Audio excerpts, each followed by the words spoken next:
Hi friends, आज की इस वीडियो में हम नागपुर पर संस्कृत भाषा में 10 पॉइंट्स देखने जा रहे हैं, निबंध देखने जा रहे हैं ऐसे on Nagpur in Sanskrit language. So let's start. Nagpur नगरम महाराष्ट्र प्रदेशे अस्ति। जो नागपुर है वो महाराष्ट्र प्रदेश मतलब महाराष्ट्र में है। अत्र भारत सूत्र 0 माइल स्टोन वर्तते। यहाँ पे जो भारत का सूत्र 0 माइल स्टोन, इसको 0 माइल प्रस्तरह भी कह सकते हैं। 0 माइल प्रस्तरह, ठीक है। 0 माइल प्रस्तरह भी कह सकते हैं। तो आप चाहें तो ये संस्कृत एकदम शुद्ध संस्कृत में लिख सकते हैं, ये इसी को हिंदी के फॉर्म में लिख दीजिए और 0 माइल प्रस्तरह, ठीक है ना। तो यहाँ पे जैसे कोई ये होता क्या है 0 माइल स्टोन, जैसे कि जो इंडिया है इसकी चारों तरफ से एरिया निकाला जाएगा।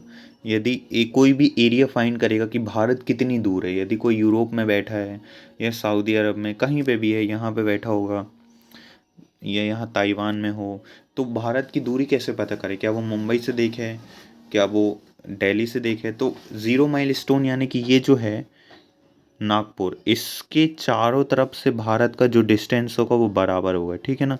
तो इसी को कहते हैं 0 माइल स्टोन। यानी कि यहाँ पे आके भारत 0 किलोमीटर हो जाता है। यहाँ पे भारत 0 है, ठीक है ना।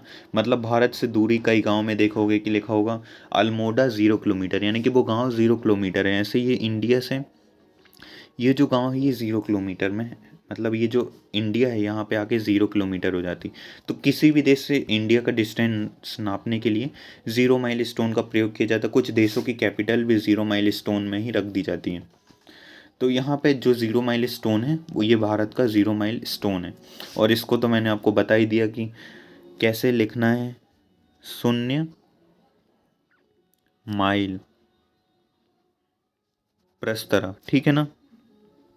यदि आपको संस्कृत में लिखना है तो इस तरह लिख सकते हैं आप कमेंट मत करना कि इसको संस्कृत में कैसे बोलते हैं। 0 माइल प्रस्तरा, तो इसको बोलते हैं 0 माइल प्रस्तरा। चलिए अब कंटिन्यू करते हैं आगे। अस्मिन् नगरे राष्ट्रीय स्वयंसेवक संघ यानी कि RSS संघ से मुख्यालय अस्ति। यहाँ पे जो राष्ट्रीय स्वयंसेवक संघ है उसका मुख्यालय भी है, ठीक है ना। अत्र कपास, या कपास को कह सकते हैं सूती वस्त्र। आपका जो मन हो, सूती वस्त्र लिखना हो तो सूती वस्त्र लिख सकते हो, या कपास लिखना हो तो कपास लिख सकते हो।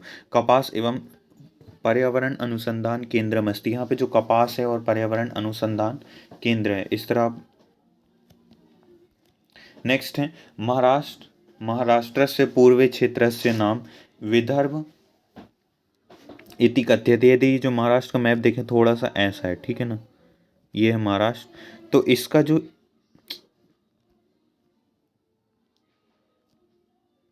ये जो महाराष्ट्र है, यहाँ पे मुंबई है, ठाणे, लेकिन इसका ये जो एरिया है, ये जो एरिया है इसको क्या बोलते हैं? विदर्भ। तो विदर्भ का जो रीजन है वो भारत महाराष्ट्र के पूर्व में। यदि ये देखो ये महाराष्ट्र का सेंटर पॉइंट मानो तो ये पूर्व में। तो जो महाराष्ट्र से पूर्वी क्षेत्र विदर्भ इति कथ्यते, जो महाराष्ट्र का पूर्वी क्षेत्र है उसको विदर्भ कहा जाता है। अब ये इसलिए बता रहा हूँ क्योंकि विदर्भ में ही नागपुर स्थित है, इसलिए मैं विदर्भ के बारे में यहाँ पे डिस्कस किया। नेक्स्ट चलते हैं हम, नेक्स्ट कंटिन्यू करते हैं हम। एतत् संजूस फसल फलस संतरा फलस से प्रमुख उत्पादक क्षेत्र अस्ति। ये छोड़िए, अब बस इतना लिख दीजिए। यह जो है वो संतरा उत्पादक का प्रमुख क्षेत्र है। एतत् संतरा फलस से प्रमुख उत्पादक क्षेत्र अस्ति। ये जो है वो संतरा का प्रमुख उत्पादक यानी मेन प्रोड्यूसिंग रीजन है, ठीक है ना। आपको बस इतना लिखना है। नेक्स्ट कंटिन्यू करते हैं।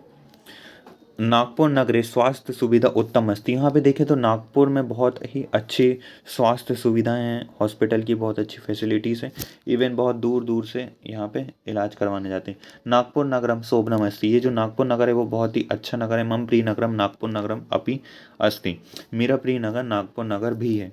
अब आप चाहें तो भी लिख सकते हैं, एव लिख सकते हैं। एव यानी होता है ही और अपि यानी होता है भी।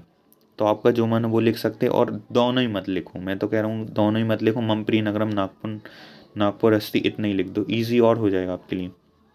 अपी और एव में फंसने की ज़रूरत, आप डायरेक्टली इसको भी लिख सकते हैं। सो आई होप आपको समझ आएगा। So at last, thanks for watching the video. Please share the video as much as possible with your friends and classmates.